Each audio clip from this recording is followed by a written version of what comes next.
ज्या फिर्यादीने माझ्यावरती, ज्या पोलीस कर्मचाऱ्याने माझ्यावरती एफआयआर दाखल केली, त्या पोलीस कर्मचाऱ्याचं आडनावही मला माहित नव्हतं. माझ्यावरती अॅट्रॉसिटी सारखा गंभीर गुन्हा दाखल केला, जो की सर मी वयाच्या 14-15व्या वर्षापासून अगदी आंबेडकरी चळवळीत सक्रिय आहे. मी पोलिसांना सांगत होतो माझ्यावरती हा गुन्हा का दाखल करताय, त्याचे कारण काय. तर त्याचं कारण सर पार्श्वभूमी देखील खूप मोठी होती. पोलीस कोठडीमध्ये सर मला 2-2, 3-3 तास रात्रीचं येऊन उठवून माझ्या अंगावरची कपडे काढून घेऊन मला त्या पोलीस कोठडीमध्ये फरशीवरती झोपायला लावलं सर. प्रचंड मध्ये अक्षरशः सर माझी धिंड काढण्यात आली, मला गावातून फिरवण्यात आलं. आताही या स्थितीमध्ये आहे की मी आत्महत्याच, माझी फॅमिली एवढ्या वाईट अवस्थेमध्ये सर सफर करते. या सगळ्यामध्ये काही कारण नसताना खोटा गुन्हा दाखल केला. एफआयआर जर वाचली सर तर एफआयआर रस्त्यावरची लिहिली पोलिसांनी. प्रकार व्हिडिओमध्ये स्पष्ट रूमच्या आतमध्ये घडलेला दिसतोय. काय प्रकार घडलेला आहे त्याची शहानिशा केली नाही. पूर्ण पंख छाटले जात आहेत सर या सिस्टीम मध्ये, या व्यवस्थेमध्ये. महाराष्ट्रात राहायचं कसं, या देशामध्ये राहायचं कसं सर. फिर्याद दाखल करणारे, तक्रार दाखल करणारे पोलीसच आहेत, तपास करणारे पण पोलीसच आहेत, अटक करणारे पण पोलीसच आहेत. ते त्यांना पाहिजे ते म्हणणे करतायत, त्यांना पाहिजे त्या पद्धतीनं हॅरेसमेंट करतायत माझी. मी जर दोषी असेल, माझ्या विरोधात ठोस पुरावे असतील ना सर, मला फाशी द्या. भर चौकामध्ये मला फाशी द्या. मी इंटरव्ह्यू मध्ये तुम्हाला सांगतो, माझे आई वडील अक्षरशः रात्रभर झोपत नाहीत सर या काळजीने. रात्रभर त्यांना झोप लागत नाही. असं येऊन बघतात सर माझ्याकडे 2-2, 3-3 तासाने सर, की हा पोरगा आहे का, त्यांनी काय करून घेतलंय. संपूर्ण महाराष्ट्रातल्या पत्रकारांना आणि सगळ्या लोकांना आवाहन करतोय सर, की कुठंतरी न्यायाच्या पाठीमागे उभा राहा. फॅक्ट्स काय ते चेक करा. पोलीस सांगतात त्याच्यावरती बिलकुल विश्वास ठेवू नका. पण या व्यवस्थेला, सरकारला काहीच घेणं देणं नाही. पत्रकार संपला काय, त्यांना संपवायचंच आहे पत्रकार मुळात. म्हणजे आज तानाजी खर्चेला अटक झाली, हे पत्रकारांनी दुसऱ्या विसरून जावं, ही प्रत्येकाला अटक होणार आहे. तुम्ही विरोधात बातमी लावली की 100% अटक आहे. नमस्कार, मी निरंजन, इजी न्यूज मध्ये आपल्या मनपूर्वक स्वागत. अत्यंत गंभीर विषय आहे. एका पत्रकाराचा इतका छळ केला जातोय व्यवस्थेकडून की तो आता आत्महत्येचा विचार करायला लागलाय. ही अत्यंत धक्कादायक गोष्ट आहे. त्या पत्रकाराला मी व्यक्तिशः ओळखतो, गेली अनेक वर्षांपासून ओळखतो. तानाजी खर्चे हे त्याचं नाव आहे. आणि आजच्या या कार्यक्रमात मी तानाजीचीच एक दीर्घ मुलाखत घेतली आहे. माझी सर्वांना अतिशय नम्र विनंती आहे की किमान 20-25 लाख लोकांनी हा व्हिडिओ बघितला पाहिजे. किमान 20-25 लाख लोकांपर्यंत हा व्हिडिओ पोहोचवा आणि लोकांना याची दखल घ्यायला लावा. या व्हिडिओची, या मुलाखतीची दखल घ्यायला लावा. आणि तुम्हाला काय वाटतंय हे सुद्धा तुम्ही कॉमेंट्समध्ये नक्की सांगा. या अशा प्रकारच्या जुलमी छळवणुकीच्या विरोधामध्ये आता जनतेचा न्यायालय हा एकमेव न्यायालय उरलेला आहे. त्यामुळे बघा तानाजी खर्चे काय म्हणतो. तानाजी खर्चे, तानाजी स्वागत आहे इजी न्यूज मध्ये. सर्वात पहिले तर मला हे विचारायचं आहे की तुझी बरीच हॅरेसमेंट झाली, अटक झाली होती, तर मुळामध्ये सुरुवातीला नक्की हा प्रकार सुरू कसा झाला, कशामुळे झाला, हे पहिल्यांदा सांग. सर मुळातच पूर्वीपासूनच, ज्यापासून मी पत्रकारितेमध्ये आलो तेव्हापासून बऱ्यापैकी म्हणजे इन्व्हेस्टिगेटिव्ह स्टोऱ्या व्यतिरिक्त मी काहीच करत नव्हतो. म्हणजे शोध पत्रकारिता करत असताना म्हणजे वेगवेगळे भ्रष्टाचार असतील, वेगवेगळ्या बातम्या असतील, वेगवेगळी स्टिंग ऑपरेशन असतील, अनुचित प्रकार जे घडतात या विषयाच्या ज्या बातम्या असतील, याचं रेकॉर्डिंग करणे किंवा ते लोकांसमोर आणणे यासारखा प्रकार मी जसा पत्रकारितेत आलो तेव्हापासून करत आहे. म्हणजे अगदी लोकमतला असल्यापासून, पुणे टाइम्स मिररला असल्यापासून या सगळं प्रकार मी अनेक स्टोरीज, अनेक शेकडो कोटींचे घोटाळे मी पाठीमागच्या वेळेस म्हणजे वर्ष 2 वर्षामध्ये बाहेर काढले होते. अगदी त्याचे पडसाद विधानसभेमध्ये देखील उमटलेले होते आणि विधानसभेमध्ये देखील त्या माझ्या बातमीच्या आधारावरती प्रश्न उपस्थित करण्यात आले. असे बऱ्याच दिवसापासून हे सर्व प्रकार मी काढत होतो. आणि याच्यामध्ये सर एक गोष्ट झाली की मी या सगळ्या लोकांच्या म्हणजे अधिकारी लोकांच्या ज्यावेळेस विरोधातले किंवा घोटाळे ज्या वेळेस मी बाहेर काढायला लागलो तेव्हापासून त्यांनी मला टार्गेट करत होते, हे मात्र माझ्या लक्षात आलं नाही. आणि त्यामधूनच, या सगळ्यातूनच सर माझ्यावरती हा एक अॅट्रॉसिटी, पोलीस फिर्याद आहे सर अॅट्रॉसिटीला, अॅट्रॉसिटी आणि 353 सरकारी कामात अडथळा असा गुन्हा दाखल करण्यात आला सर.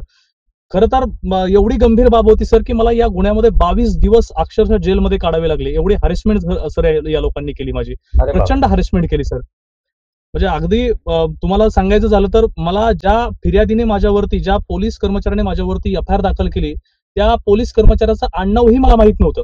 आणि माझ्यावरती अॅट्रॉसिटी सारखा गंभीर गुन्हा दाखल केला, जो की सर मी वयाच्या 14-15व्या वर्षापासून अगदी आंबेडकरी चळवळीत सक्रिय आहे, आंबेडकरी चळवळीत काम करतोय. वेगवेगळ्या म्हणजे समाजवादी, तुम्हालाही माहित आहे की मी समाजवादी असल्या कारणास्तव मी सगळ्या लोकांसोबत आम्ही चळवळीत वेगवेगळी आंदोलनं करताय, उपोषण करताय. परंतु सर अॅट्रॉसिटी सारखा माझ्यावरती जातीवाचक शिवीगाळ केली म्हणून गंभीर गुन्हा माझ्यावरती दाखल करण्यात आला. मी पोलिसांना सांगत होतो माझ्यावरती हा गुन्हा का दाखल करताय, त्याचे कारण काय. तर त्याचं कारण सर पार्श्वभूमी देखील खूप मोठी होती. त्यांनी म्हणजे या गुन्ह्याच्या तपास करताना किंवा मला ज्यावेळेस पोलीस कस्टडीमध्ये ठेवण्यात आलं होतं त्यावेळेस मला या गुन्ह्याच्या अनुषंगाने एकही प्रश्न विचारला जात नव्हता की तू हा सर्व प्रकार का करत आहे, तू इन्व्हेस्टिगेटिव्ह जर्नलिस्ट का करत आहे, जर्नलिझम का करत, तुझ्यामुळं अनेक अधिकारी सस्पेंड झालेत, निलंबित झालेले आहेत, तू हा सर्व प्रकार का करतोय, तू जर आम्हाला टार्गेट करतोय किंवा तू आमच्या विरोधात बातम्या कर देतोय त्यामुळे आमच्या प्रशासनाचं नुकसान होतंय, फक्त एवढंच सर विचारलं जात होतं त्यामध्ये. मला एक विचारायचं आहे पहिल्यांदा की असं कुठली बातमी कारणीभूत ठरली की त्यांना तुला अशा कुठल्या तरी गुन्ह्यामध्ये गोवून पकडावं असं वाटलं, अटक करावं असं वाटलं, ती बातमी कुठली की ज्यामुळे असं झालं?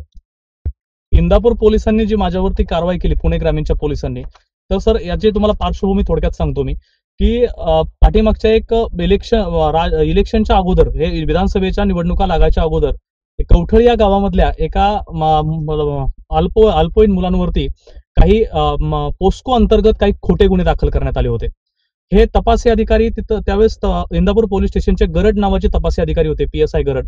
हे त्यांना माहित होतं हे खोटा गुन्हा आहे, ते स्वतः येऊन सांगायचे की हा खोटा गुन्हा आहे. मग त्या जी महिला होती, एका महिला जी होती, तिचा पती तिला सांभाळत नाही आणि तिच्या त्या मुलावरती अशा प्रकारचा राजकीय द्वेषातून हा गुन्हा दाखल करण्यात आलेला होता. आणि ती ज्यावेळेस त्या तपासी अधिकाऱ्याकडे जायची आणि सांगायची की साहेब माझ्या पोराचा दोष नाही, त्यावेळेस हा गरड नावाचे तपासी अधिकारी त्यांना स्पष्ट सांगायचे की मलाही माहित आहे की तुमच्या मुलाचा दोष नाही याच्यामध्ये काही, परंतु या गुन्ह्यामध्ये मला अटक करावी लागत आहे आणि मी अटक करणार आहे. असं झाल्यानंतर सर ही सिच्युएशन अशा स्थितीवरती येऊन स्टेपली की तुमच्या पोरांना, म्हणजे PSI गरड नावाचे त्या महिलेला सांगायचे की तुमच्या पोरांना मारहाण न करण्यासाठी गरड या PSI कडून 1 लाख रुपयाची मागणी करण्यात आली त्या महिलेकडे की तुमच्या पोरांना आम्ही मारहाण करणार नाही. याला माझ्या गावातील देखील काही लोक साक्षीदार आहेत. मग ती महिला माझ्याकडे आली आणि मला सांगितलं की दादा, म्हणजे मी लहानाचा मोठा त्यांच्या समोरच झालो, त्यामुळे त्यांनी मला सांगितलं की असा भैया हा प्रकार होत आहे माझ्या बाबतीत, तुम्ही काहीतरी करा. तर मी ते बघितलं आणि गरड साहेबांना जाऊन भेटलो आणि गरड साहेबांना म्हटलं की साहेब तुम्ही काय करताय हे. म्हणजे ती महिला एकतर सर तुम्हाला सांगायचं म्हणजे रस्त्यावरती जे डांबरीकरणाचं काम, खडीकरणाचं काम होतं, त्या खडीच्या कामावरती अक्षरशः दिवसभर काम करून तिचा उदरनिर्वाह करते ती महिला. अशा महिलेला या पोलिसांनी मजुरी करून स्वतःची उपजीविका करते. तिला घरी जमीन नाही, काही नाही. तिच्या पोरावरती हा पोस्कोचा गुन्हा दाखल करण्यात आला, पोस्को 354. तर ती महिलेला 1 लाख रुपयाची मागणी केल्यानंतर मी स्वतः साहेबांकडे गेलो, साहेबांना रिक्वेस्ट केली, साहेब गुन्ह्याचा तपास करा. परंतु म्हटलं तुम्ही, आणि साहेब मला म्हटले स्वतःला की हा गुन्हा खोटा आहे. ते स्वतः मला म्हटले की हा गुन्हा खोटा दाखल केला हे मला माहित आहे, परंतु याच्यामध्ये आम्ही काही करू शकत नाही. तुम्ही जर आमच्या पैशाची मागणी पूर्ण करत असाल तर मला स्वतःला म्हटले ते, तर म्हटले त्याला मी मारत वगैरे नाही आणि चार्जशीट लवकरात लवकर पोहोचवण्यासाठी प्रयत्न करू. सर कसं बसं हातापाया पडून त्याला मी सांगितलं की तुम्हाला आम्ही पैसे देऊ शकत नाही. म्हणजे अक्षरशः ती महिला मी ज्यावेळेस त्याच्या विरोधात स्टँड घेतला त्यावेळेस तो म्हटला की 2 दिवसाच्या या पोराला शोधून काढणार आणि तुमच्या समोर कातडं निघेपर्यंत मारणार. म्हणजे अशी अवस्था सर इंदापूर पोलीस स्टेशन मध्ये होती. सर अक्षरशः त्या महिलेकडून सगळ्यांच्या समोर, म्हणजे गावातला एक उपसरपंच माणूस होता, त्याला सोबत घेऊन जाऊन गरड नावाच्या PSI ने 40,000 रुपये घेतले. 40,000 रुपये तोडपाणी झाले, त्या गोष्टी घेतले. त्या महिलेने अक्षरशः सर गळ्यातलं मंगळसूत्र मोडलं आणि त्याला गरड PSI ला पैसे दिले. आणि PSI गरड यांनी सांगितलं की हे 40,000 रुपये ठीक आहे, ज्यावेळेस चार्जशीट दाखल करतो मी लगेच 2 दिवसात, आणि चार्जशीट दाखल केल्यानंतर, हजर केल्यानंतर 2-3 दिवसात चार्जशीट दाखल करतो, आणि चार्जशीट दाखल केल्यानंतर थोड्या दिवसामध्ये ज्यावेळेस तुमची पोरं बेल घेऊन बाहेर येतील त्यावेळेस तुम्ही राहिलेले आणखीन 10,000 रुपये, असे 50,000 रुपये तोडपाणी झाले होतं. 50,000 रुपये तुम्ही मला द्या, म्हणजे एकूण 50,000 रुपये द्या. त्यांच्या रायटरला, चोरमले नावाच्या रायटरला 10,000 रुपये ते राहिलेले देऊन टाका. अशा प्रकारचं सर आमच्या समोर हा सगळा प्रकार झाला. एवढं मला तिथं वाईट वाटलं की आपण काहीच करू शकत नाही. काय करायला जावं तर पोरांना भरपूर मारलं जाणार आहे, हॅरेसमेंट केली जाणार आहे, प्रचंड मारहाण होणार आहे हे मात्र फिक्स होतं. कारण पोलीस कोठडीमध्ये काय होतं हे सर आपण अनेक दिवसापासून अनुभवत आहे. हा सर्व प्रकार झाल्यानंतर काही दिवस मला एक सांग, की आता हे जे काही सांगितलं त्याचा काही पुरावा आहे का? म्हणजे गरड अशी पैशाची मागणी करत होते किंवा हे 40,000 दिले किंवा याला कोण साक्षीदार आहेत? जे साक्षीदार असतील ते आज बोलतील का? ते साक्षीदार जे आहेत ते 100% बोलतील सर, 100% बोलतील. कारण उपसरपंच कवठळी गावातील उपसरपंच जो आहे सुनील खामगळ नावाचा एक व्यक्ती आहे, त्या व्यक्तीच्या समोर हे पैसे देण्यात आलेले आहेत. त्यांनी स्वतःच्या हाताने कॅश मोजून देण्यात आलेली आहे. हा सर्व प्रकार आणि गाडीमध्ये स्वतः गरड आणि त्यांचा रायटर चोरमले म्हणून जे होते ते दोघंच आले होते गाडीमध्ये आणि त्यांनी हा सर्व प्रकार केलेला होता. सर हे प्रकरण इथंच थांबतं. त्यावेळेस त्या पोरांना बेल मिळतो, सगळ्या गोष्टी होतात. परंतु काही दिवसानंतर इंदापूरमध्ये एक वेडसर मुलगा डोक्यामध्ये थोडासा, आणि या वेडसर मुलाला हे PSI गरड, PSI दडस पाटील आणि API गटकुळ हे तिघजण चहा पिण्यासाठी इंदापूरच्या एका चौकामध्ये गेलेले होते. आणि तिथे हा वेडसर मुलगा दिवसभर वेगवेगळ्या लोकांच्या वेगवेगळ्या ऑफिसेसच्या समोर जातो आणि तिथं म्हणतो की मी तुमचा कचरा उचलतो, मला पैसे द्या काही. म्हणजे थोडं त्याला घरचे पण थोडे सांभाळत नाहीत वगैरे अशी पार्श्वभूमी आहे सर. वेडसर असल्यामुळे थोडासा प्रत्येक वेळी तो पैसे मागतो किंवा भीक मागितल्यासारखे पैसे मागतो. अशाच प्रकारचे तो त्या चौकामध्ये तो पैसे मागत होता की मला पैसे दे म्हणून एका शाळकरी पोराला म्हणत होता की मला घरी जाण्यासाठी पैसे दे, पैसे मागत होता. हे गरड आणि त्या लोकांनी बघितलं. तो थोडासा वेडसर आल्यानंतर पोलीस त्याच्या जवळ गेले, त्याला पकडलं, अक्षरशः गच्चीला पकडून त्याला ओढत पोलीस स्टेशन पर्यंत आणलं. त्याचे कोणत्याही प्रकारचे त्याला पाठीमागून पार्श्वभागावरती लाथ घालण्यात आली. त्या तारखेला त्यावेळेस मी पोलीस स्टेशनच्या आवारामध्ये होतो सर. पोलीस स्टेशनच्या आवारामध्ये मला आतमध्ये त्याला घेऊन मारहाण करताना वगैरे सगळं बघितलं. सर मला ते पाहलं नाही. मी आतमध्ये गेलो, त्याचं चित्रीकरण केलं, माझं स्टिंग ऑपरेशन केलं मोबाईलमध्ये. आणि या तिन्ही अधिकाऱ्याचं ज्यावेळेस स्टिंग ऑपरेशन केलं त्यावेळेस याची बातमी मी दुसऱ्या दिवशी ER न्यूज मराठीवरती प्रसिद्ध केली, त्यावेळेस निवडणुकांच्या काळामध्ये. आणि त्यानंतर त्याचं ट्विट सुप्रिया सुळेंनी देखील केलं होतं सर. ते ट्विट सुप्रिया सुळेंनी देखील केलेलं होतं. आणि तो प्रकार संपूर्ण महाराष्ट्रामध्ये गेल्यानंतर संध्याकाळी दुसऱ्या दिवशी पुणे ग्रामीणचे SP पंकज देशमुख साहेबांनी त्यांना या तिन्ही अधिकाऱ्यांना निलंबित केलं.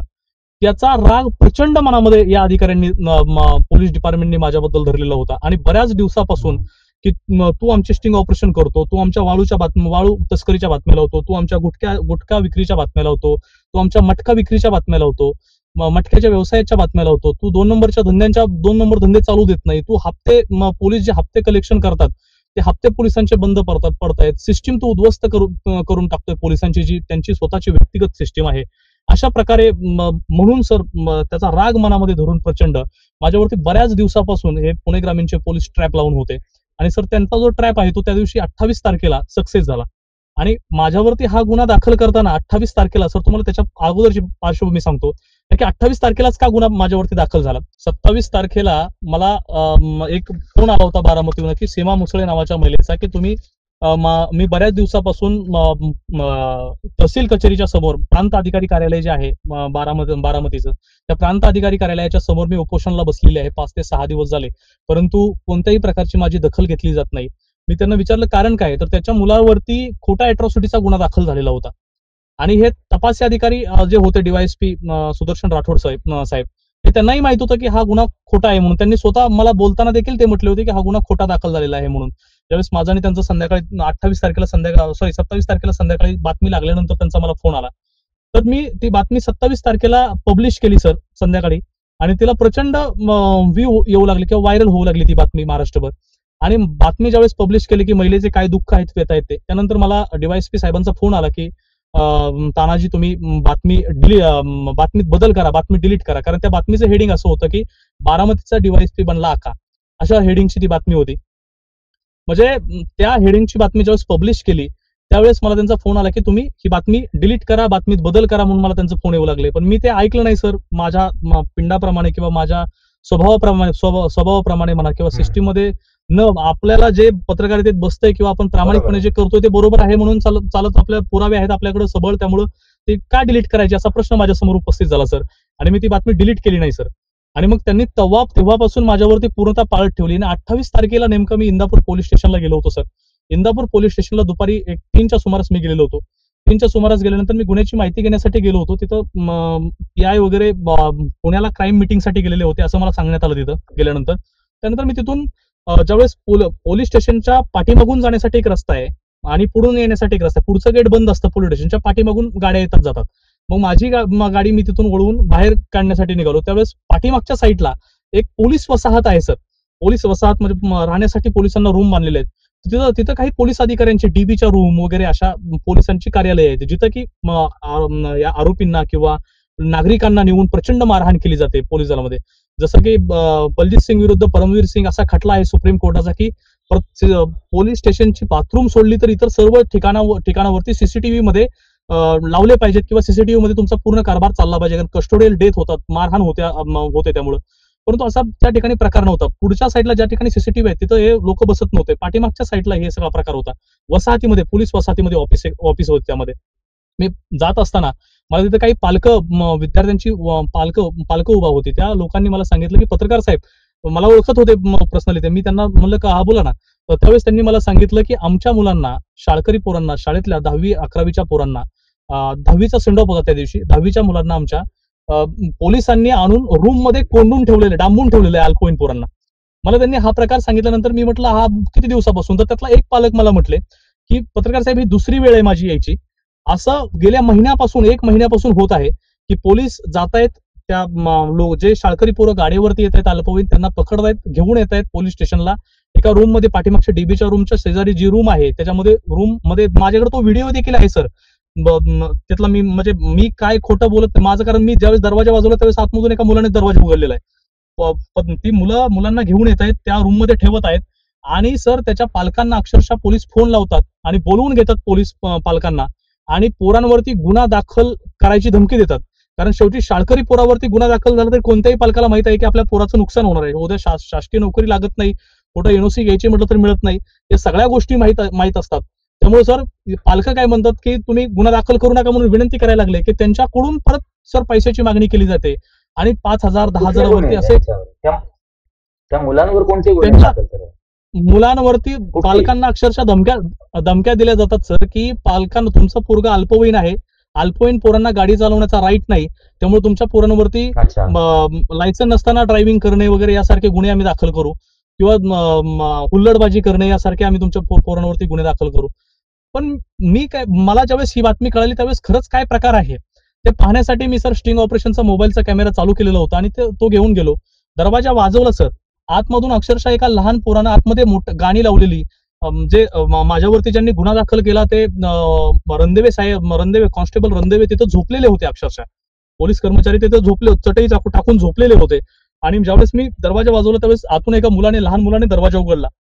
दरवाजा उघडल्यानंतर मी आणि माझ्यासोबत आणखी मी आतमध्ये ज्यावेळेस गेलो त्यावेळेस तिथं आतमध्ये गेल्यानंतर रणदिवे साहेब तिथून उठून आले समोर येताना, आणि मी त्यांना विचारलं सर, त्या व्हिडिओमध्येही मी विचारत आहे की साहेब या मुलांवरती काही गुन्हा दाखल केलेला आहे का, किंवा या मुलांना अटक केलेली आहे का, काही यांच्या विरोधात तक्रारी अर्ज आहे का. तर प्रत्येकाला नाही म्हणून उत्तर देतात. मग या मुलांना असं पकडून का ठेवलंय? त्यावेळेस रणदिवे साहेब मला सांगतात की या पोरांना सोडून द्यायचं आहे, पण आणखीन काही मुलांना पोलीस घेऊन येत आहेत म्हणून आम्ही थांबलेलो आहे.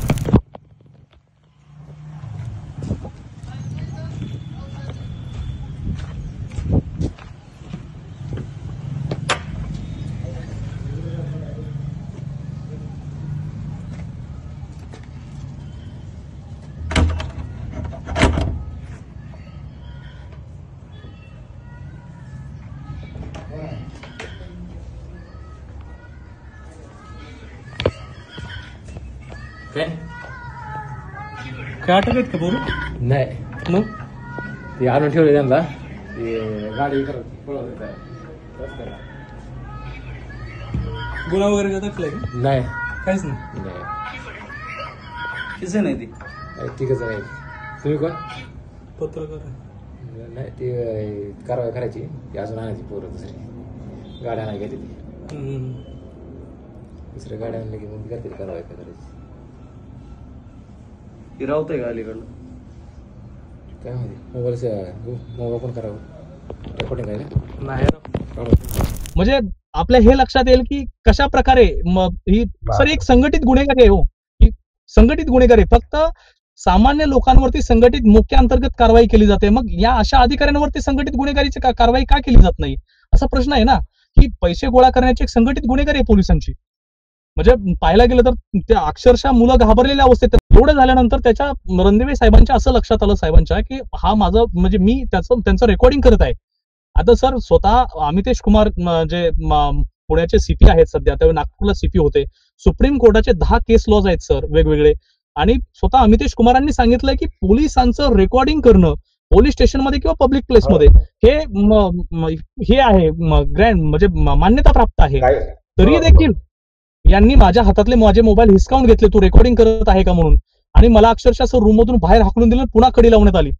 मला ज्यावेळेस बाहेर हाकलून दिलं सर, तर मी तिथल्या काही अधिकाऱ्यांना, कर्मचाऱ्यांना फोन केला की साहेब माझा असं मोबाईल, दोन्ही माझे मोबाईल घेतलेले आहेत आणि माझे मोबाईल घेतल्यानंतर त्यांनी मला बाहेर हाकलून दिले, माझे मोबाईल द्यायला लावा, मला जायचंय.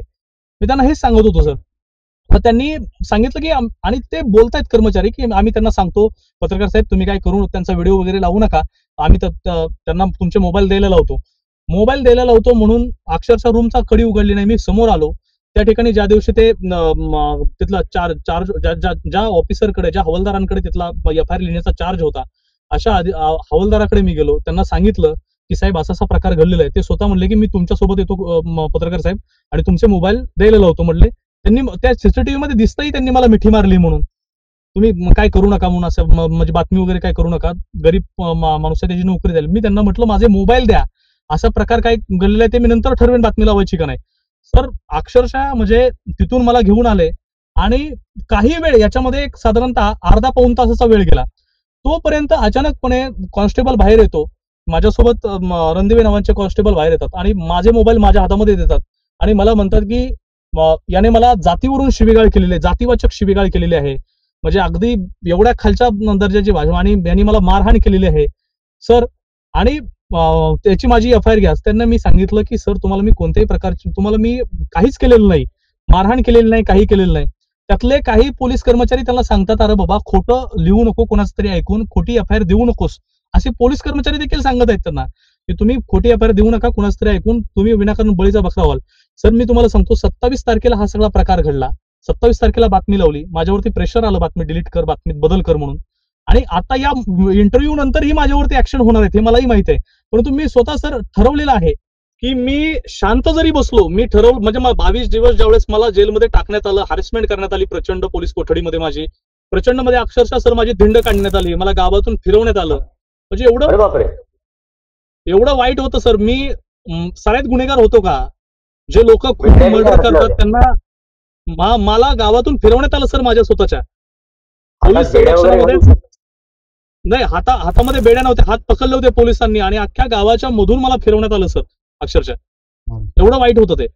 म्हणजे असं वाटायचं की आपण काय, म्हणजे काय असा गुन्हा केला या देशामध्ये, जन्माला येऊन काय आपण चूक केली का सर? मला असा प्रश्न पडत होता त्यावेळेस की आपण काय केलं, म्हणजे बातमी लावली या कारणावरून एवढा यांचा इगो हार्ड झाला, एवढा इगो यांचा पोलिसांचा दुखावला गेला की त्यांनी मला अक्षरशः माझ्या स्वतःच्या गावामधून तर फिरवलंच, पण न्यायालयापासून पोलीस स्टेशन पर्यंत सर इंदापूर मधून अक्षरशः चालवत रस्त्याने घेऊन गेले. म्हणजे एवढं हॅरेसिंग होतं सर, ते उभा करून ठेवणं पोलीस कोठडीमध्ये सर. मला 2-2, 3-3 तास रात्रीचं येऊन उठवून माझ्या अंगावरची कपडे काढून घेऊन मला त्या पोलीस कोठडीमध्ये फरशीवरती झोपायला लावलं सर. एवढं प्रचंड सर ते हॅरेसिंग होतं सर पोलीस कोठडीमध्ये. त्यामुळे मी असं ठरवलेलं आहे की एक तानाजी करचे गेला म्हणून काहीच फरक पडत नाही देशाला किंवा या व्यवस्थेला. तानाजी करचेने आता जरी आत्महत्या करून तानाजी करचे संपला तरीही या पोलिसांना तर अगदी पेढेच वाटतील, ते त्यांचा विषयच नाही. पण या व्यवस्थेला, सरकारला काहीच घेणं देणं नाही. पत्रकार संपला काय, त्यांना संपवायचंच आहे पत्रकार मुळात. म्हणजे मग तानाजी, मी माझ्या मनाची मनस्थिती अशी केलेली आहे की हे नरकापेक्षा वेगळं काहीच नव्हतं. नरक स्वर्ग यातल्या ज्या संकल्पना आहेत आपल्या, म्हणजे त्या नरकापेक्षा वेगळं काहीच नव्हतं. म्हणजे 22 दिवस अक्षरशः जेलमध्ये खोट्या गुन्ह्यामध्ये डांबून ठेवणं यासारखं सर अत्यंत दयनीय प्रकार केलेत सर त्यांनी माझ्यासोबत. मारहाण वगैरे झाली का लॉकअप मध्ये? लॉकअप मध्ये सर मारहाण वगैरे मला मारलं त्यांनी नाहीये, पण हॅरेसमेंट मात्र प्रचंड करण्यात आली. मला सांगण्यात आलं की तू जर बाहेर येऊन काय बातमीदारी केली किंवा तू जर पोलिसांच्या विरोधात किंवा कोणाच्या विरोधात बातमीदारी जर केली तर तुझ्यावरती MPDA सारखा 1 वर्षासाठी स्थानबद्ध करून ठेवतात. MPDA सारखा तुझ्या MPDA ऍक्ट लावण्यात येईल, तुला तडीपार करू. आणि त्याचीच प्रोसेस म्हणून सर न्यायालयानं मला बेल ऑर्डर दिली या गुन्ह्यामध्ये, अॅट्रॉसिटी. आणि 18 दिवसानंतर 18 फेब्रुवारीला मला बेल ऑर्डर दिली. आणि तुम्ही पाहू शकता की अप्पर पोलीस अधीक्षक, विशेष कार्यकारी दंडाधिकारी तथा अप्पर पोलीस अधीक्षक बारामती पुणे ग्रामीण यांच्या कोर्टानं मला पुन्हा 130चं नोटीस पाठवलं. आणि यामध्ये सांगण्यात आलेलं आहे सर की तुम्हाला शासकीय नोकरदार जामीन पाहिजे, 25,000 रुपये ज्याची सॉल्व्हन्सीज आहेत, त्या सॉल्व्हन्सीजचा 25,000 रुपयाचा तुम्हाला जामीन घेऊन आमच्या समोर यायचं आणि 2 वर्षाचं तुम्ही आम्हाला बंधपत्र लिहून द्यायचं की तुम्ही यापुढे असं काही प्रकार करणार नाही. म्हणजे किती वाईट आहे सर. म्हणजे न्यायालयानं असा प्रकार करणार नाही म्हणजे कसा प्रकार करणार? म्हणजे इथून पुढे तुम्ही तोच सर, कारण बातमीदारी केली तर हे गुन्हा दाखल करणार माझ्यावरती, आणि जर गुन्हा दाखल केला गेला की तडीपार करणार आहे. ज्यावेळेस मला नोटीस देण्यासाठी काही पोलीस कर्मचारी आले, त्यावेळेस त्यांनी मला सांगितलं की हे तुला नोटीस वरून आलेलं आहे अप्पर पोलीस अधीक्षक कार्यालयाकडून, तर आता तुझा पुन्हा 15 दिवसांसाठी येरवडा कारागृहामध्ये जाण्याचा तुझा बंदोबस्त आम्ही केलेला आहे. म्हणजे एवढं दयनीय आहे की 22 दिवस जेलमध्ये विनाकारण बसून आलेलो आहे. तरी देखील आता मला सांगण्यात येतं की 130च्या नोटीस प्रमाणे अप्पर जिल्हाधिकाऱ्यांनी ज्या माणसाला माझ्याकडे पाठवलं, चौधर नावाचे जे कॉन्स्टेबल आलं होतं, तो तुमचा 15 दिवस पुन्हा येरवडा जेलमध्ये तुमची रवानी करण्यात येत आहे. यापेक्षा मेलेलं काय सर वाईट आहे ना. या देशामध्ये जर कायदाच नसेल, या देशामध्ये जर संविधानच नसेल. मला ही जी माहिती मिळाली, म्हणजे त्या माहितीमध्ये पण म्हणजे तू काही काळ अशाही मनस्थितीमध्ये गेलेला होता की आत्महत्या करण्याची? सर, मी आताही या स्थितीमध्ये आहे की मी आत्महत्याच, माझी फॅमिली एवढ्या वाईट अवस्थेमध्ये सर सफर करते या सगळ्यामध्ये. काही कारण नसताना खोटा गुन्हा दाखल केला. एफआयआर जर वाचली सर, तर एफआयआर रस्त्यावरची लिहिली पोलिसांनी. हा प्रकार व्हिडिओमध्ये स्पष्ट रूमच्या आतमध्ये घडलेला दिसतोय. काय प्रकार घडलेला आहे त्याची शहानिशा केली नाही. मी सांगतोय पोलीस अधिकाऱ्यांना, सर शहानिशा करा याची. अहो, ज्यावेळेस एफआयआर माझ्यावरती दाखल करण्याची प्रोसेस चालू होती, मला पीआय सुद्धा फोन करून म्हणतात, व्हॉट्सअप कॉल करून मला म्हणतात, पीआय कोकणे, सूर्यकांत कोकणे, करचे साहेब तुम्ही अजिबात टेन्शन घेऊ नका, काही ताण घेऊ नका, तुम्ही पोलीस स्टेशनला थांबा, मी 10 मिनिटांमध्ये येतोय. त्यावेळेस कोकणे साहेब पुण्यामध्ये होते सर. मला एक खोटं सांगण्यात आलं, तुम्ही पोलीस स्टेशनला थांबा, तुम्ही काही टेन्शन घेऊ नका, ताण घेऊ नका, तुम्ही पोलीस स्टेशनला थांबा. मला माहित आहे रणदेवे खोटी एफआयआर करत आहे. तोपर्यंत म्हणजे अक्षरशः अण्णावी मला माहित नव्हतं त्या माणसाचं. रणदिवे मला विचारणार, कोणी तुमच्या विरोधात एफआयआर दाखल केली असं विचारलं तर मी सांगू पण शकत नव्हतो. मी म्हणायचो महेश नावाचे कोणतरी कॉन्स्टेबल आहेत, त्यांनी माझ्यावरती एफआयआर दाखल केलेली आहे. सर, रणदिवे साहेबांनी खोटी एफआयआर तुझ्यावरती दाखल करत स्वतः पीआय मला व्हॉट्सअप कॉलवरती म्हणत आहेत. मला 3 व्हॉट्सअप कॉल पीआय साहेबांचे आलेत. पीआय म्हणून तुम्ही थांबा तिथं, मला माहिती आहे हा सगळा खोटा प्रकार तुमच्यावरती रचला जातोय, तुम्ही पोलीस स्टेशनला थांबा. आणि सर, हा सगळा प्रकार या सर्व पोलीस अधिकाऱ्यांनी, अगदी डीवायएसपी वरती ऍडिशनल एसपी, या सगळ्या लोकांनी मिळून, एसपी साहेब, या सगळ्या लोकांनी मिळून माझ्यावरती रचलेलं आहे. माझी मनस्थिती सर आताही अशी आहे या स्थितीला देखील की मी, जर मला न्यायच मिळत नसेल तर या देशामध्ये राहून आणि जगून काय फायदा सर. तर प्रामाणिक पत्रकारिता करून जर तुमचे हे हाल होत असतील तर तुम्हाला, म्हणजे मला स्वतःला व्यक्तिगत सर, माझी 1.5 महिन्याची लहान 1.5-2 महिन्याची लहान मुलगी आहे सर.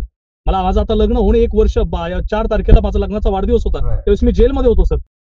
4 फेब्रुवारीला मी जेलमध्ये होतो सर. म्हणजे 1 वर्ष पूर्ण होतं तोपर्यंत मला जेल. आणि जर मी सत्य घटना या सगळ्या केल्या असत्या सर, तर स्वाभाविक होता मी स्वतःहून स्वीकारला असता या सगळ्या गोष्टी. तर मला माहित आहे, मी ओबीसी समाजात जन्माला आलोय. तुम्हालाही माहित आहे मी आंबेडकरी चळवळीत किती सक्रिय होतो. कोणी स्वप्नातही मी विचार नाही केला की माझ्यावरती अॅट्रॉसिटी सारखा गुन्हा दाखल होईल सर. म्हणजे मी समर्थक होतो अॅट्रॉसिटीचा, पण असे जर खोटे गुन्हे दाखल व्हायला लागले अॅट्रॉसिटीचे तर काय करायचं सर. तर दुसरी गोष्ट, हजारो लोकांना मदत केलेली आहे सर, सामान्य लोकांना, हजारो लोकांना पत्रकारितेतून मी मदत केलेली आहे सर. पण यातली एकही माणूस यायला तयार नाही हो, पोलिसांच्या दबावाखातीर. पोलीस जो येईल त्याला दम देत आहेत, तुम्ही यायचं नाही म्हणून सांगतायत. एकटा माणूस काय लढणार, म्हणजे पूर्ण पंख छाटले जात आहेत सर या सिस्टीम मध्ये, या व्यवस्थेमध्ये. महाराष्ट्रात राहायचं कसं, या देशामध्ये राहायचं कसं सर. जर कायदा नाही, कानून नाही, त्याला काय पात्रता ठरवल्या जात नाहीत. बरं, फिर्याद दाखल करणारे, तक्रार दाखल करणारे पोलीसच आहेत, तपास करणारे पण पोलीसच आहेत, अटक करणारे पण पोलीसच आहेत. ते त्यांना पाहिजे ते म्हणणे करतायत, त्यांना पाहिजे त्या पद्धतीनं हॅरेसमेंट करतायत माझी. म्हणजे अगदी हे नोटीस द्यायला आल्यापासून मी अनेक लोकांना, पत्रकारांना, अनेक लोकांना मी भेटलो, त्यांना सांगितलं, म्हटलं हे मला अशा प्रकारचं नोटीस काढलेलं आहे. आणि मला स्वतः तो नोटीस द्यायला आलेला डीबीचा अधिकारी मला सांगतोय की तुम्हाला 15 दिवस तुमची रवानगी आता येरवडा कारागृहात करण्यात आली. का हो, मी सराईत गुन्हेगार आहे? मी काय केलं असं की पत्रकारिता केली म्हणून तुम्ही माझ्यावरती असे गुन्हे दाखल करता? अहो, माझी अवस्था अशी झाली, मी अक्षरशः तुम्हाला सांगतो सर, या इंटरव्ह्यू मध्ये पाहणार आहे मी 21 तारखेपर्यंत, ठीक, मला न्याय मिळाला तर ठीक आहे, नाहीतर अक्षरशः जीवन संपवण्याचा विचार आहे माझा.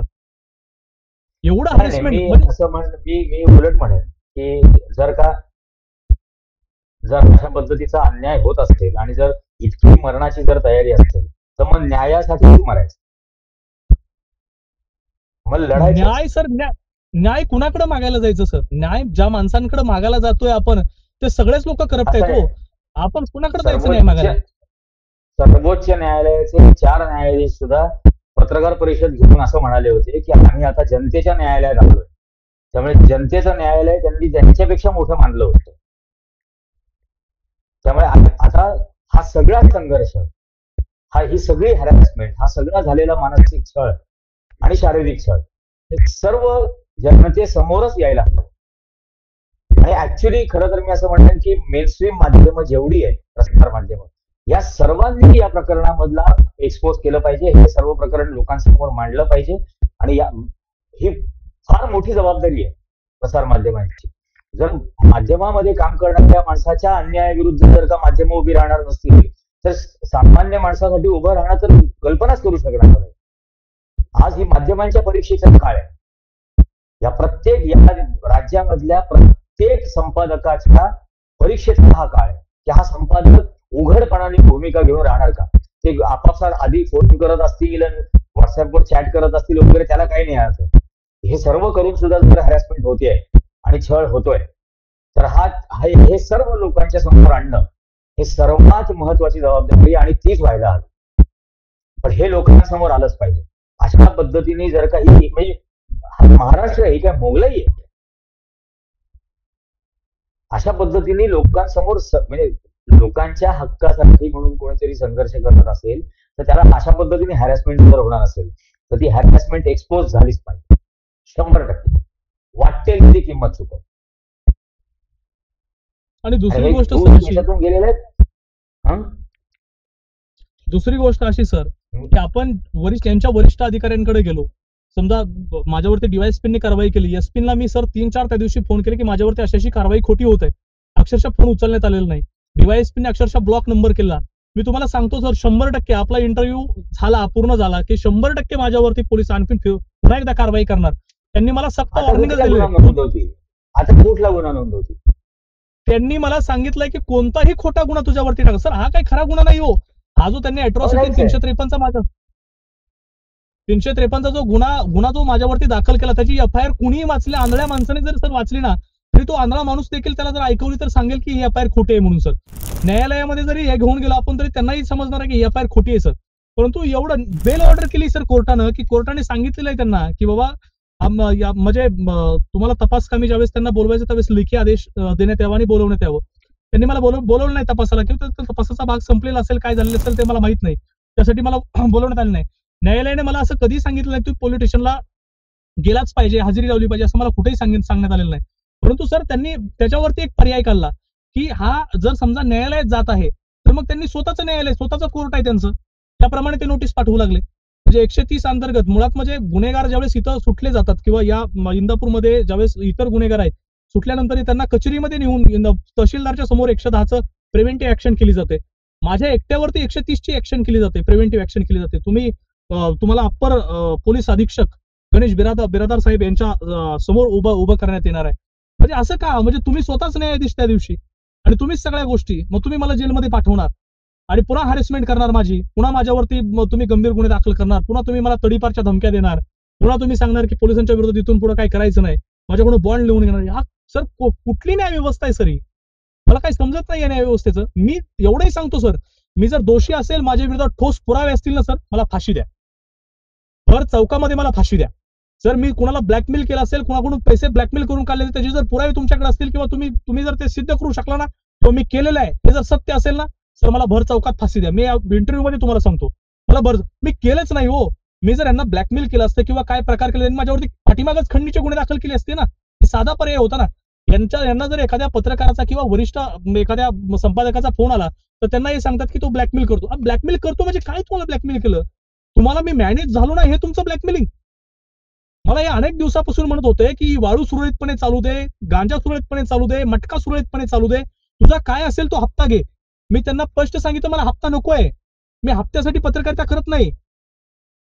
मी इतर जी प्रसार माध्यम सोडून माझा स्वतःचा चॅनल काढला, हे मी हप्ते गोळा करण्यासाठी नाही काढलेला. ER न्यूज मराठी जे माझा चॅनल काढलेला होता, तो मी हप्ते गोळा करण्यासाठी, मी पोलिसांना स्पष्ट सांगायचो मला नाही करायचे हप्ते. मला जगण्यासाठी जेवढं अन्न आणि सगळ्या गोष्टी लागतात तेवढं आहे, आणि मुबलक प्रमाणात माझ्या घरी शेत जमीन आहे, माझ्या वडील उपार्जित जमीन आहे, वडिलांनी कमवून ठेवलेलं आहे. कमवलं म्हणजे शेतीतून कमवलेलं आहे. त्यामुळे मला तुमच्या पैशाची गरज नाहीये. माझी शेती, फळबाग आहेत माझ्या शेतामध्ये, मला याची गरज नाहीये तुमच्या. सर मी मॅनेज होत नाही म्हणून माझी एवढी हॅरेसमेंट केली जाते. ज्यावेळेस मला पोलीस कोठडीमध्ये सर ठेवण्यात आलं, 28 तारखेला अटक करून, मला अटक केली साधारणतः 8-8:30 वाजता सर. माझी अटक दाखवली 11:30 वाजताची. अटक मला 12:30 वाजता लॉकअप मध्ये काढण्यात येतं. डीवायएसपीच्या समोर रात्री 12:30 वाजता हजर करण्यात येतं. डीवायएसपी येतात त्यावेळेस. तिथून परत मला पाठीमागे लॉकअप मध्ये आणून येतो. तिथं माझी कपडे काढून घेतली जातात खाली अंतरण्याची. म्हणजे हे बेसिक राईट जर तुम्हाला जर ठेवता येत नसतील लोकांचे, एकतर खोटा गुन्हा दाखल, तर मनस्थिती काय होत असेल माणसाची. घरच्यांचं हॅरेसमेंट केलं जातं, गावातून मला चालवलं जातं, माझ्या बायको लहान मुलांसमोर, माझ्या आई समोर आईला शिव्या दिल्या जातात सर. त्यावेळेस घरझडती मला अटक केली इंदापूरमध्ये, जागेवरती स्पॉटवरती अटक केली. घरझडती घेण्याचा काय संबंध सर? काही संबंध होता याच्यामध्ये? मला विनाकारण गावातून फिरवण्यासाठी घरझडती करण्याचं निमित्त करण्यात आलं सर. गावातून मला फिरवण्यात आलं. एवढं दयनीय. अहो मी या व्यवस्थेपेक्षा इंग्रज बरे सर. अशी अवस्था झाली माझी. या व्यवस्थेपेक्षा इंग्रज बरे. निदान त्या काहीतरी ते म्हणता जरी आलं असतं आपल्याला, हे इंग्रज आहेत म्हणून अन्याय करतायत आपल्यावरती, की आपलेच लोक आपल्यावरतीच अन्याय करतायत. काय मनस्थिती होत असेल सर? गंभीर विषय आहे सर हा. म्हणजे माझ्या बाबतीत, तुषार खरातच्या बाबतीत देखील हेच घडलं सर. अगदी.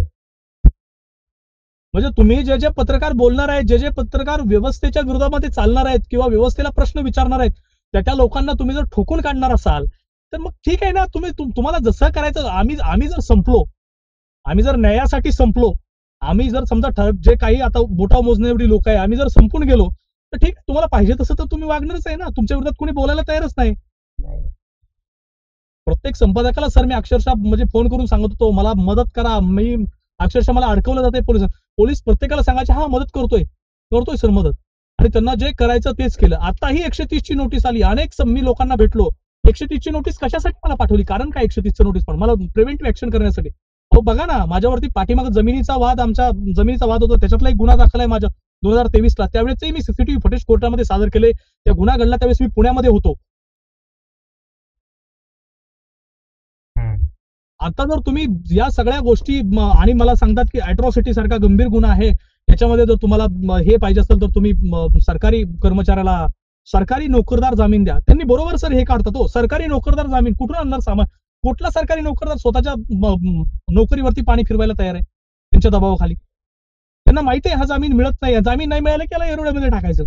त्याची पूर्ण व्यवस्था पोलिसांनी केलेली आहे. त्यापेक्षा मग तुमच्या या व्यवस्थेला भीक घालण्यापेक्षा, आम्ही तुमच्या हातून मरण्यापेक्षा आम्ही आमचं स्वतःच मरून घेतो ना.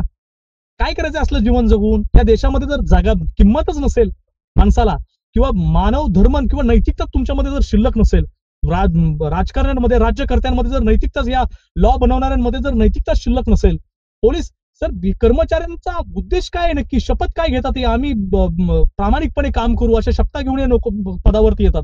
हा त्यांचा प्रामाणिकपणा आहे का? एवढं हॅरेसमेंट, एवढं प्रचंड हॅरेसमेंट केलं जातं. मला फक्त सर 31 तारखेला ज्यावेळेस मला त्यांनी वरती काढलं, खालच्या लॉकअप मधून मला गावातून फिरवायच्या अगोदर वरती घेऊन गेले. मला सांगण्यात आलं की तुला नीट राहायचं नसेल, सिस्टीम उद्ध्वस्त करू नको, तुझ्यावरती एमपीडे सारखा गुन्हा दाखल करेन, एमपीडे लावेन तुझ्यावरती, तुला तडीपार करेन, तू बॉन्ड मोडतो, तुझा एक बॉन्ड लिहून घेऊन याच गणेश बिराजदार साहेबांच्या समोर हजर करून तुला 3-3 महिने जेलमध्ये डांबून ठेवेल, अशा प्रकारे सांगण्यात आले सर. म्हणजे पीआय साहेबांच्या रूमच्या शेजारी जी त्यांची केबिन आहे, पर्सनल चेंबर आहे, त्याच्यामध्ये मला नेण्यात आलं. जिथं सीसीटीव्ही नाही, परंतु पीआयच्या 31 तारखेला पीआय सूर्यकांत कोकणेंच्या सीसीटीव्ही कॅमेऱ्यामध्ये याचं रेकॉर्डिंग 100% सापडणार सर. आवाजाचं व्हॉइस रेकॉर्डिंग 100% सापडणार सर. मला काय काय बोलण्यात आलं? मला सांगण्यात आलं तुझ्या फॅमिलीला देखील गुन्हेगार करतो, तुझ्या फॅमिलीमध्ये आम्ही घुसणार. एवढी वाईट अवस्था सर. काय केलं पाहिजे पत्रकारांनी? म्हणजे असं वाटायला लागलं की मी युपीएससी करत होतो सर. असं वाटायला लागलं बळच युपीएससी करून यांच्या सिस्टीम मध्ये घुसून यांच्यासोबत लढलेलं चांगलं, त्यापेक्षा पत्रकार होऊन लढावं म्हणून इकडे आलो तर हे अशी अवस्था सर दयनीय करून ठेवली या लोकांनी माझी.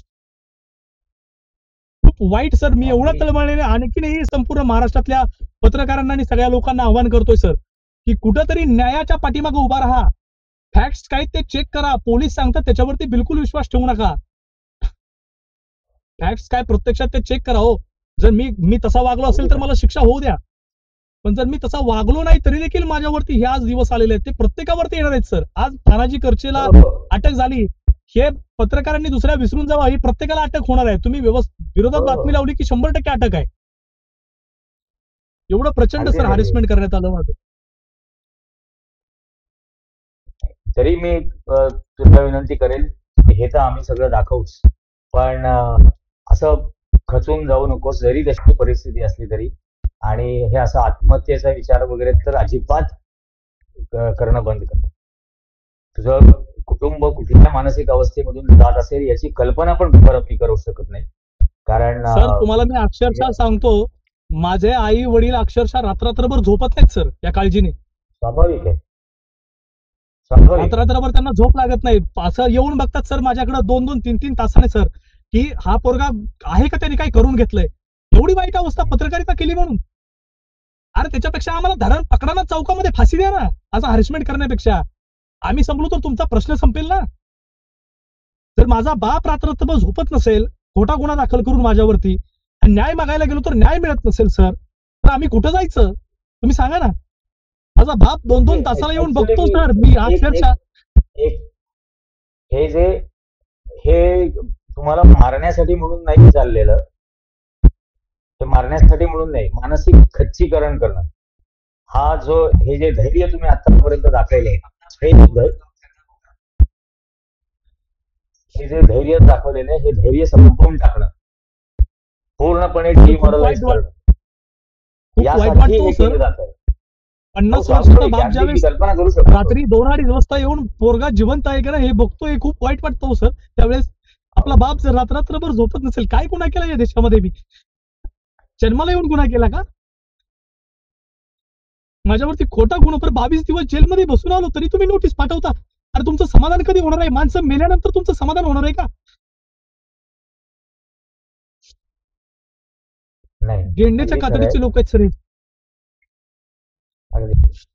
प्लीज आवर स्वतःला. मी सुद्धा आता हे जास्त तुला आणखीन इमोशनल याच्यात नेऊ इच्छित नाही खरं म्हणजे. पण अजिबात मानसिक दृष्ट्या खचून जाऊ नकोस. आम्ही सर्व तुझ्यासोबत आहोत. मी सुद्धा व्यक्तिशः जेवढ्यांना संपर्क करता येईल अशा सर्व संपादकांना मी संपर्क करेन. त्यांना सुद्धा या गोष्टीला वाचा फोडण्याची विनंती करेन. कारण आता याला वाचा फुटणंच गरजेचं आहे. याला दुसरा मार्गच नाहीये. जसं मी आधी म्हटलं, हे जनतेच्या न्यायालयात नेणंच गरजेचं आहे. त्याच्याशिवाय या लोकांना बिचकायला सुद्धा होणार नाही. आणि आता हे करणं जरुरी असेल तर ते करू. एवढं मी नक्की या निमित्ताने तुला शब्द देतो, आश्वासन देतो. आमच्याशी, माझ्याशी, EJ न्यूजशी इतकं विश्वासाने सगळं बोललास याबद्दल तुझे खरोखर मनपूर्वक आभार.